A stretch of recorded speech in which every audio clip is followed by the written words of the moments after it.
Hi everybody, welcome back to my channel. It's engaging. Massive day today. At 4 p.m. this afternoon, I finally got all my track laid out as a test track. And obviously I've only got one track laid around my helix, as you can see, and it's not down yet, it's just laid on there. So it needs to be secured before I run a loco around there, because I don't want to cause any issues, obviously. But you can see that the track is connected at the bottom and it's connected at the top. And pretty much just to make it look cool, I put a few wagons and cars on the track to make it smart. This is the new Brower that I've got. I'm going to be doing a video on this soon. 64542, and the wagons are 44 and 43. That set is available at the moment. It cost me just short of 800 quid, but it is DCC sound and it is amazing. I haven't done a video on it yet, but when I do, you'll see it's great. So as you can see, I just wanted to run around quickly. I've got track on both the top and the bottom. As you can see, I've just popped another loco down there as well, just for a visual thing more than anything else. There we go.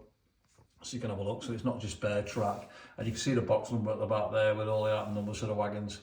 But yeah, I'm running, everything's glued down all the way around to where I get to where it is, and I'll tell you in a minute.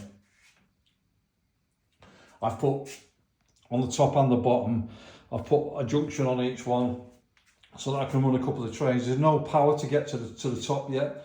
There's only power on the bottom that will go to the end to end of the helixes, and then it won't work up the helixes. It sort of stutters halfway up because there's no power at the track. Again here, got a small V60 here that you can see. I've had this set for years. I can finally get it out of the box. You can see the box number here, look, it's 781087, and you get the two wagons with it. You can't pick this. This is such a hard set to get now. Proper collector's item. That looks stunning, doesn't it? A little works V60 loco, fantastic. This is stuff I'm going to be running on the layout, guys. With the train control, I'm going to have a block system. That's why I've laid these coaches on here, so you can see what I'm talking about. So basically, each module, which you can see there's a gap here, look. That hasn't been cut yet because this isn't glued down. These four pieces are not glued down yet because of these bridges. And I can't glue them down until I know where the track is, because you can see the track's running in the middle of the helix there. That's no good. It has to run to the side of it. It was just so I could get a connection and understand roughly where it's going to go, because there's going to be two junctions here. So each side's going to have a junction on it where there's going to be four track coming here. Hence why I've got these two bridges here. Then that's the next dilemma which I've got, because where do I put the bridge? Because this is going to be sliced off, and that's going to be a complete module from there to there. But the four tracks split up from here, so I've only got basically, I can't have it right near the junction, so I can only put the bridges round about here. So that's going to make it really tight.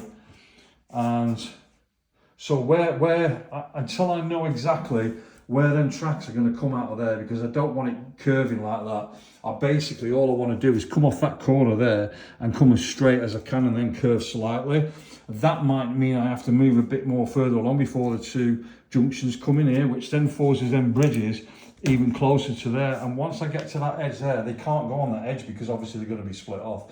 So that dictates where the bridges are going to go, hence why I haven't put that down yet.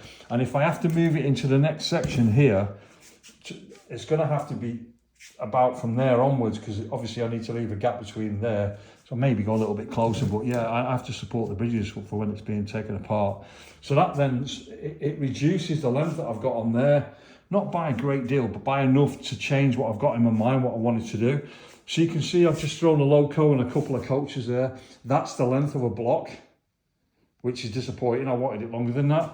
So I might have double blocks. I don't know, we'll have to work out. I'm not familiar with train control yet, so once I learn, then obviously I'll understand more about it, how the blocking system works, and then I'll know how many wagons, because I want to try and run some really long trains and some short ones as well, like this. Obviously, I think that looks cool, doesn't it?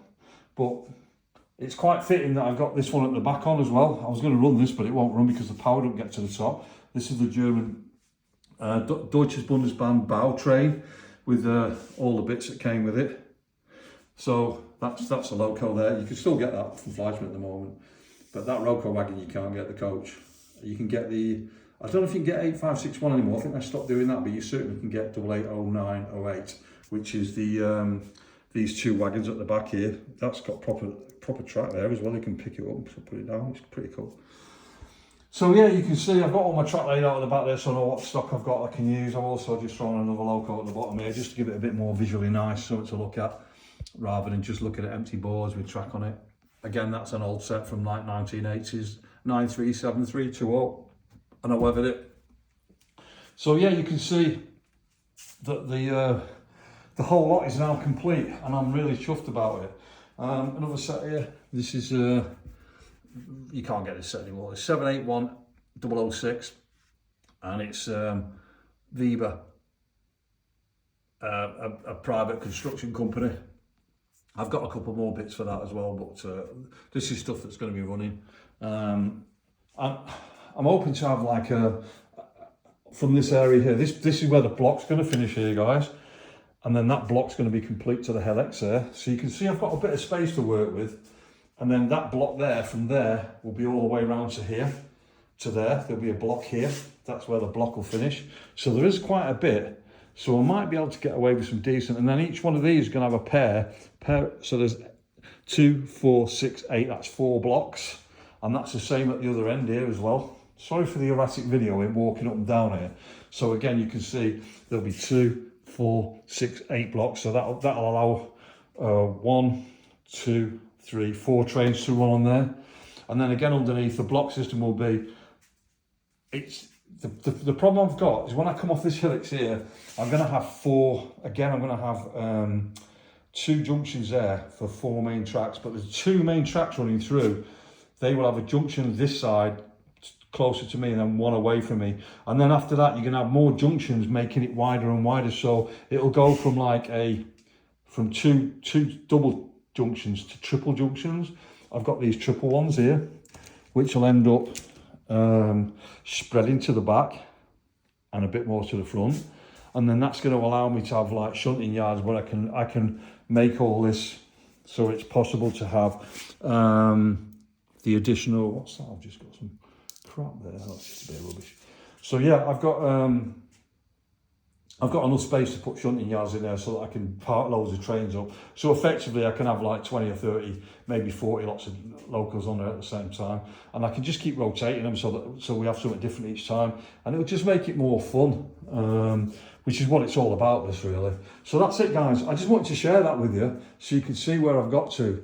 I'm going on holiday on Monday morning. I'm off fishing with my friends for 4 or 5 days. So when I come back, then I've got to set up the train controller. I've got to pay for it before the 14th. So I've got to sort it out with the guy. I'm doing that on the Friday when I come back. And then obviously I've got to wait 2 weeks before I get that because the guy who's retiring. So if you want to get train controller, you've got to have your order in before the 14th of June, guys. And it's train controller 11. It's the last one. It'll never be a 12 or whatever. This is it. This is the final version of the actual train controller. So I'm going to finish the video there, guys. I hope this has been eye-opening for you. You can see I've got a little bit more work to do to be able to run trains properly though. I can only run trains on the bottom at the moment from helix to helix. As soon as they get halfway up, the helixes stop. So that's because of the power situation. You can see I've just thrown the cables on there. So what I'm going to do is run some cables along the feet underneath to the helix here, and then come up the helix and put some power on the helixes. I'm going to run some cable up here, just pin it to the side for the time being, so I can put some cable on the top there, just to connect that to the Z21. And again, I'll run some cables along the inside of the legs down here all the way around, but I haven't got any long enough cable to do that to bring it to this helix here as well. And then again, I'll run another pair up here to connect this corner here, probably off this corner here, so there's power on the top as well. So I've got a bit more power. So that's it, guys. Hope this has been enlightening for you all, and you can see that I'm proper excited about where I go now, because we're getting to that stage where hopefully I can build a station on this part here, and then probably have a turntable in the corner there or in that corner over there, and who knows what will be on there. So there's lots to be thinking about before I even get where I'm going to go. But at least I'm going to be able to run a train, and as soon as I run my first train, I'll do a video on it, guys, so you can see the power that's gone through once I've connected everything up. Let me just make that a bit more focused so you can see it. See how straight them lines are. They're pretty cool, them, aren't they? So yeah, that's it guys. Video's 10 minutes long, that's far too long. So the video's straight up and not at a side angle, because if I do it at a side angle, YouTube won't let me put it on. It'll look silly, you'll be looking at a silly angle. So I'll catch you on my next video. Have a fantastic weekend. It's Engaging signing off. Thanks for all the thumbs up, all the support you guys have given me, and all the new subscribers I've got. I'm absolutely blown away by it. And we're going to finish off with this baby here, because this is my new favourite. This Brower DB double decker. Fantastic. See you guys. Bye bye.